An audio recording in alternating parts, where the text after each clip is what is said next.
Hi, Dad. Hey, good morning. Last Welcome to year, Shamanic Sundays, folks. Sorry, hey, I interrupted. What were you saying, Dad? last Shamanic Sunday of the year. Yeah, I know it feels pretty cool for it to fall on the 31st of December. And we got Christmas Eve day, the 24th. So that feels great. Many, many blessings. And we're so happy to be sharing this day with you, our Shamanic Sundays community out there. Welcome to our old timers and to new folks. If this is your first time joining us, we are here because we wanted to share, my sister and I, and wanted to share our dad's teachings that he was given, earned with his Indigenous teachers and mentors, and that have been so beneficial to us. And so we're so grateful to you for sharing and for sharing with the bigger community around the world and all the work you've been doing for like a couple years now, 55, 60 years, 55 plus years. Something like that. Yeah. Yeah, I'm a slow learner. Yep. So tell us about that oovy groovy hat you're wearing. What's the story with that? Well, last day of the year, so I figured I'd put on my finery. This was Grandmother Guadalupe, my Huichol spiritual grandmother in the spirit world. Now, this was her hat, and I have many pictures of her wearing it in different places. So, gratitude to Guadalupe and remembering our ancestor spirits wherever they come from, wherever they may be, in the land where we live on ancestor spirits here, the Chumash.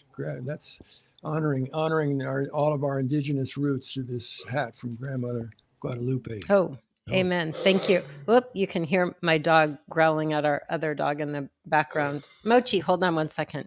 Dad, maybe you could lead us into a prayer a little bit more. I have to help our dogs here. well, gratitude to the dogs because they remind us with their unconditional love and their excitement and joy in seeing us when we've been gone for even just a few minutes. They remind us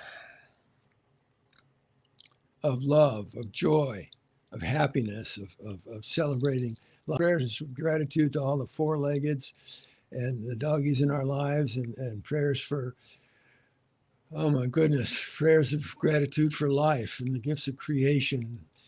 And even though they're troubling and challenging times, thank you for the gift of right now because it brings with it the opportunity to celebrate and take ownership of our aliveness and take responsibility for what we choose to put our attention into. And may we, through our joining here today and all the practices that people do around the world, open our hearts, deeper connection, our minds, deeper connection, our spirits, our souls to Allah, the sacred unity of life, the preciousness and beauty of life, and the opportunities of being alive to show up and do what we can, bringing through our gifts to create the kind of world we're capable of creating, letting go from this old year with what no longer serves, gathering up what does and carrying it consciously over the transition into the new year and deeper alignment with the truth that we can show up and do our part to help create a win-win, healthy and just, peaceful, beautifully diverse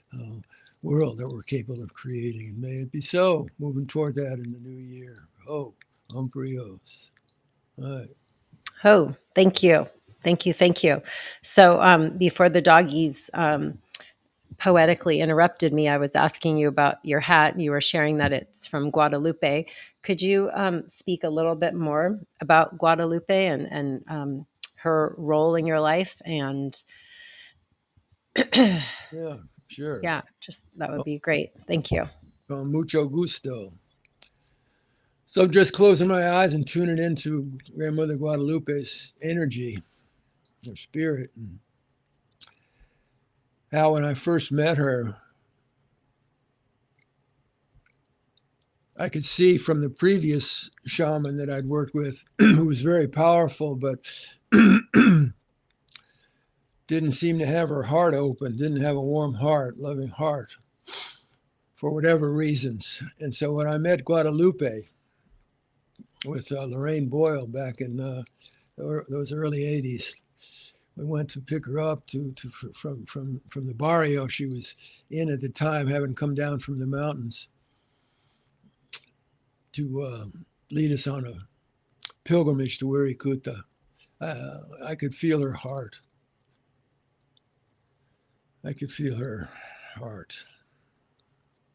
And later, when I walked into the rancho where Tatewari, the sacred fire, was going, and there was Guadalupe as the jefe of the rancho, the extended families that lived there in the rancho, and they were all sitting in around the sacred fire, Tatewari, and in a circle and eating and talking and sharing and joking and goofing around. And Guadalupe looked up and saw me, and I saw her, and there was an immediate Nearika doorway opening to connection. And over the years that we knew each other, she crossed in 1999. God, almost 25 years ago. Wow. Wow. Passage of time, so interesting. So interesting, the river of time. Over the years, Grandmother Guadalupe taught me more, showed me more by her example. Mostly by her example, what she did and how she did it.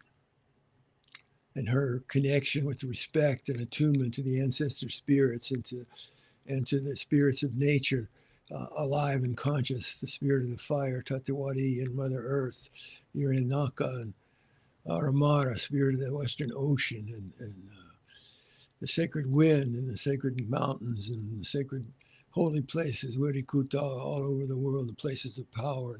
Anyway, she taught me how to listen to Tatewari. She taught me how to open and listen to the spirit of the fire communicating, the guidance, transformational wisdom guidance, power energy of the cosmic universe flowing through the rays of light from Tatewari into Kayamari, dear spirit, to align with great grandmother growth to Kutsi Nakaway, and with the help of that dear spirit, open all the Nearikas of challenge to connect with spirit's wisdom, guidance, and presence, be able to create a response to challenging situations. And we were in a lot of challenging situations over the many years of knowing her, especially on pilgrimage out on the road when we'd get stopped by federales a number of times with machine guns and made us get out of the bus. And another time we were hiding in a truck under blankets and serapes out in the desert when we got stopped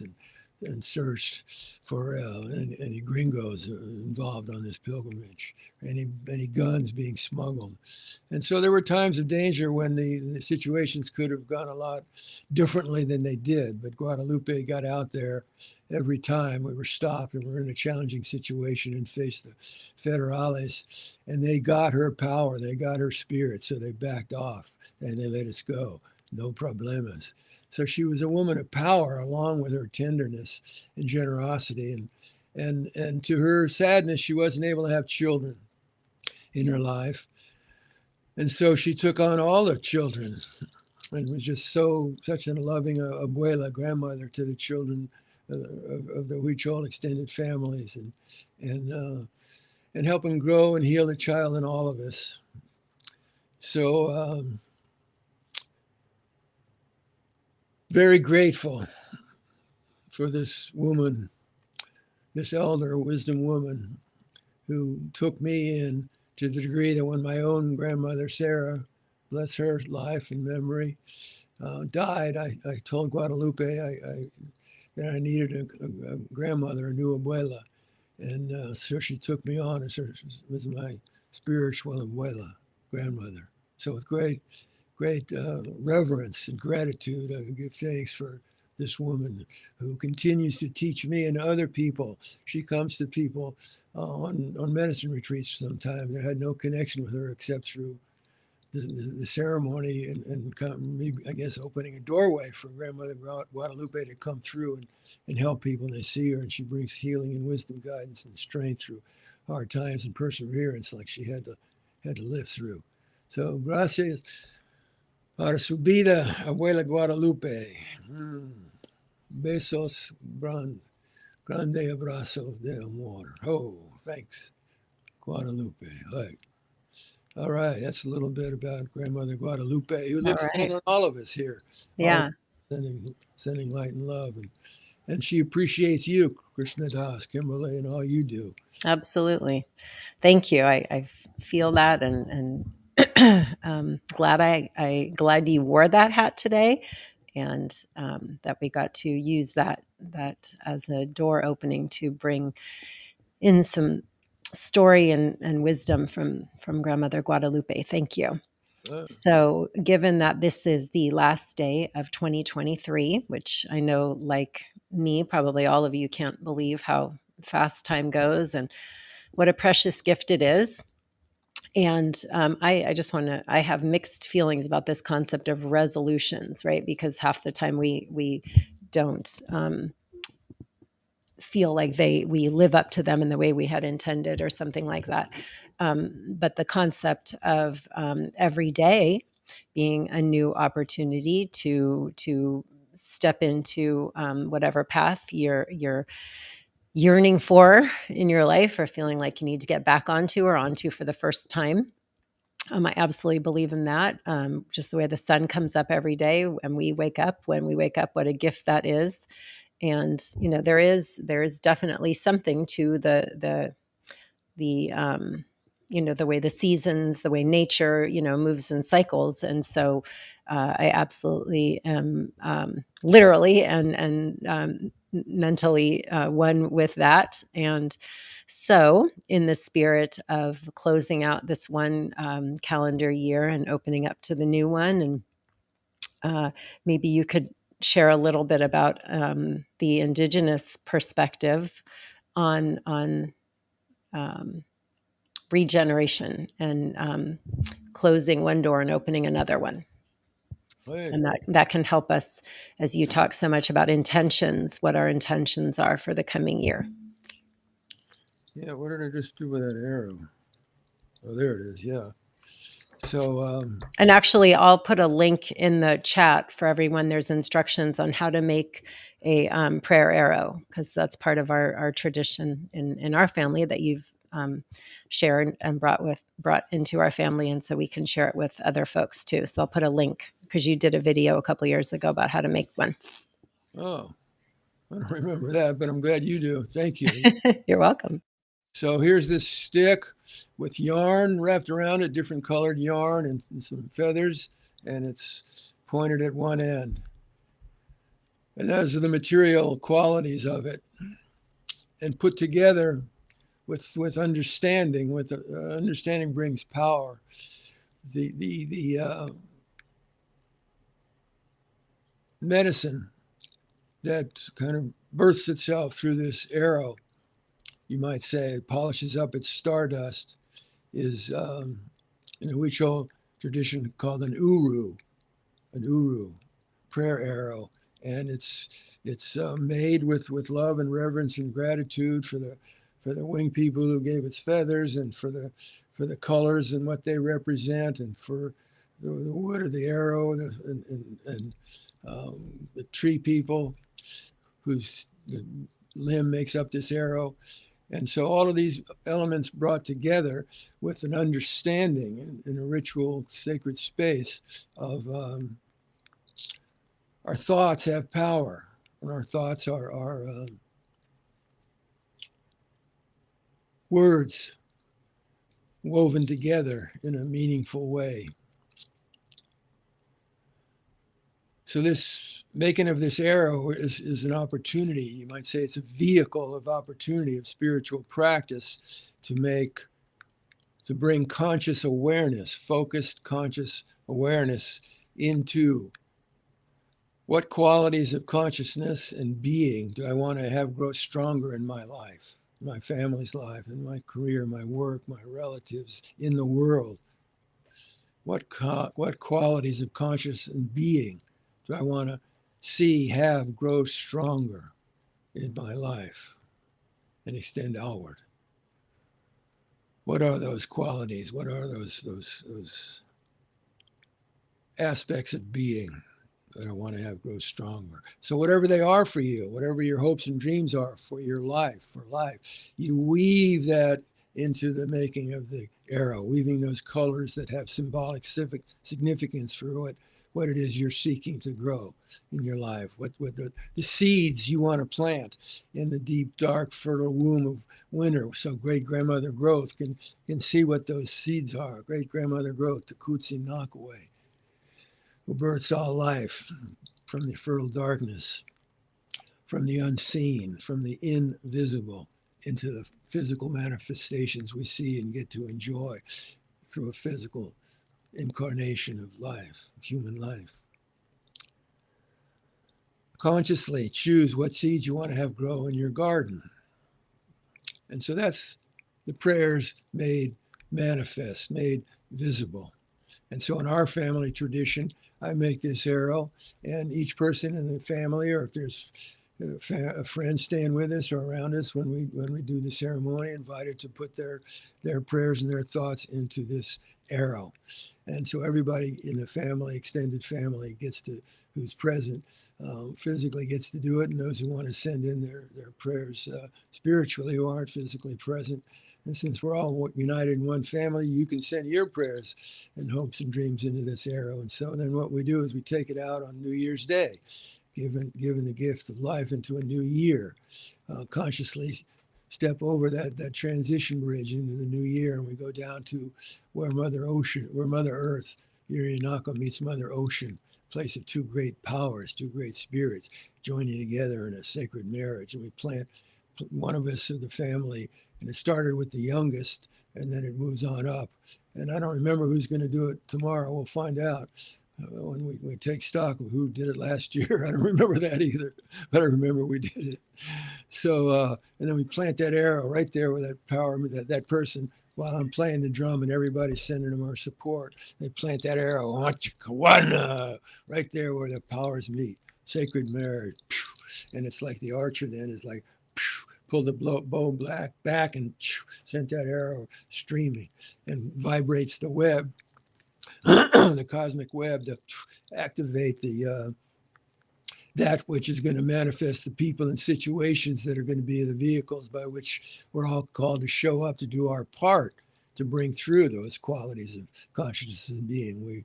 We plant as the seed in winter to grow with that invisible growth power energy. So that's what this prayer arrow is about, and what that ceremony is all about. It'll be planted tomorrow, and if you make an arrow like this, anybody can make one, plant it at the place of power that you feel called to. Once that arrow leaves the bow, then it doesn't matter what happens to the physical arrow. A dog can run off with it, a wave can carry it away.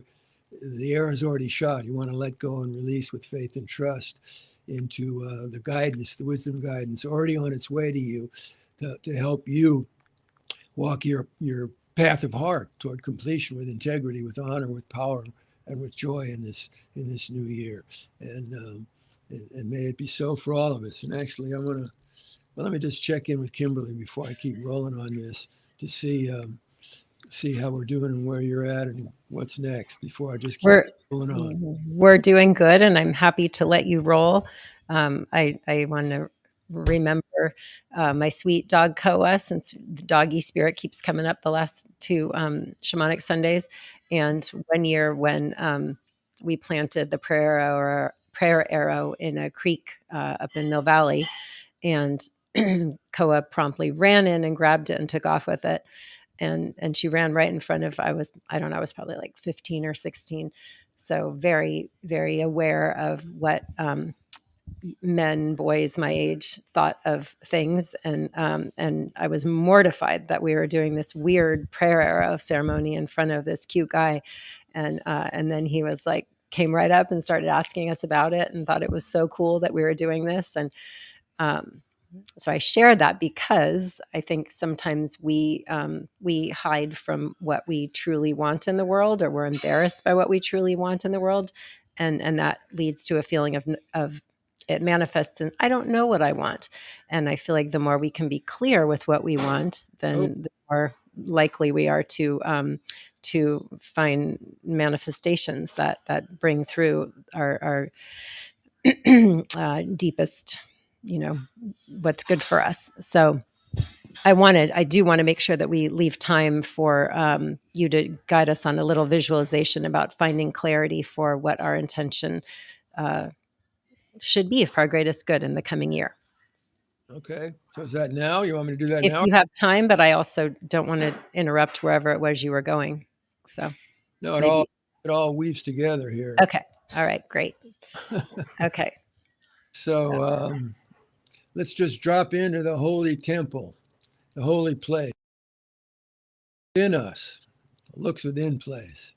Wintertime and the medicine wheel, the place of where the sun sets in the west and introspection going within. We're in the winter time, dropping into the sacred sanctuary within our inner being with our eyelids closed and opening awareness to the no thingness of nothing, of no things and no separation. Alaha, sacred unity. And envision, invite you to partake of the latent, innate ability we have to use our imaginations, to use the gift of mind of imaging that which we want to image. So I invite imaging to interconnectedness awareness with infinite, unconditional wisdom, power, energy of the universe. A web, a cosmic web interwoven for infiniteness,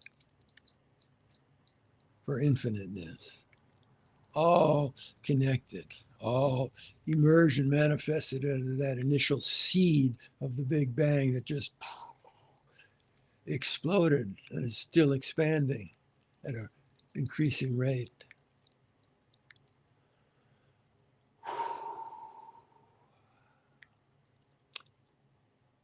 And all of this energy, field, infiniteness, we are in it, and it is in us. There is the sacred oneness, the sacred unity of Allaha. And in that web, cosmic web of infinite potential, of infinite no thingness from which anything can emerge, can be birthed. The potential is infinite of what comes forth from this cosmic field. And being alive, we're given opportunity to drop inside of us. And like Kimberly said, to bring an intention of clarity. I want to drop in with clarity, with presence, with power, with attention, with vigilance, fierceness of attention, gently applied, polishing up the lens to see and feel and intuit clearly. What is it that I truly desire for this new year? There is a woman who dreams the night sky. Watch her weave, see her fingers fly. That ancient sacred woman who weaves the night sky. She wants to know what you want to weave, what you want to dream for your life in this new year. Opening up the sensorium of your physical being, the organism of physicality that our spirits are living in that has such great sensitivity of senses, opening the wisdom to attune with the wisdom of your senses, the wisdom of feelings, of deep, ancient heart knowing, heart memory, what the Huichos call the yori, heart memory, dropping into the wisdom of your own heart with the intention to open to its guidance for what has deepest meaning to you, what has deepest meaning to you and your integrity of your being, the authenticity of your being. So letting go of anybody else's shoulds, anybody else's programs, but dropping into the truth, beauty, and wisdom of what it is you seek for this new year, what you seek to accomplish, to experience, to to gain, to do, to manifest for yourself and for your loved ones, family, and growing love to recognize the family of all of us, humanity and life created by the Creator in sacred oneness. And when you, I, we gain clarity and own it and take responsibility for it and focus, and with each breath in that brings in more life force energy, we strengthen that, the words, the meaning, the feelings, the energy, the vibration of those words we're using to describe our intentions.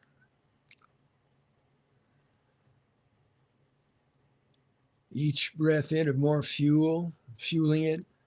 Each breath out, letting go of anything that stands in the way of its manifesting, knowing the truth that it's possible for it to manifest in a way that truly serves fullest blossoming, greatest good. That's possible, whatever it may be. And so when we focus on that with positive energy, with gratitude, it's like taking the scattered photon beams from a light bulb and just bringing it all into one focused laser beam. It becomes a powerful laser beam that just cuts through time and space, and it vibrates the web, the cosmic web, with sincerity, with intention, with gratitude, with humility. This person truly seeks this.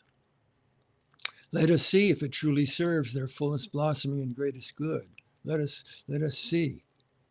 And checking this out, we get a affirming, yes, it does. That which they seek serves fullest blossoming, greatest good. We will send our guidance, power, strength, source of milagros, source of miracles, power, strength to this person, vibrating the web to help bring them to the people and situations that are the vehicles of opportunity for them to show up and do their part, to open that doorway to bring through fullest blossoming, greatest good of that which you seek to have manifest in this new year. And when I was listening this morning in my own meditations for guidance about this new year, here's what came through. Open the door in 24. Given gift of life in a new year. What to carry forth that truly serves fullest blossoming and greatest good. What to release and let go that does not.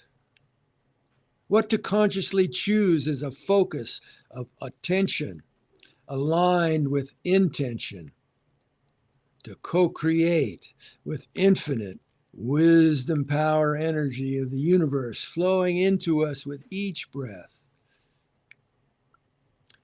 In these challenging times of rising waves and bigger winds, what do you want to grow?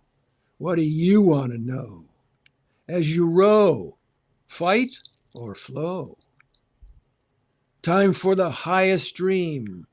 Show up with your best shot. It's all we got. Open the door in 24. Make a great roar. Paddle for shore. Let your soul soar. Score. Score. All blessings and prayers for a wake up, wise up, live, love year, birthing a peaceful, just, healthy, and happy, beautifully diverse, win-win world for all. May it be so. Happy New Year, brothers and sisters. Happy New Year, Ohana, Starlight Ohana, relatives, fullest blossoming, greatest good. Hey, Pomperio. Oh, thank you. Hey. Thank you, thank you, thank you. May it be so. Thank you all for being here. Look forward to bringing all that goodness through in the new year together. And thank you, Dad, and thank you, each of you joining us here today, and each of you who may listen to this in the future. Thank you for all that you do to shine and walk your heart path and bring through fullest blossoming and greatest good. Oh, thank you. Krishna. Okay. Happy New Year. Happy See New you Year. next year. Mwah, mwah, mwah. Oh.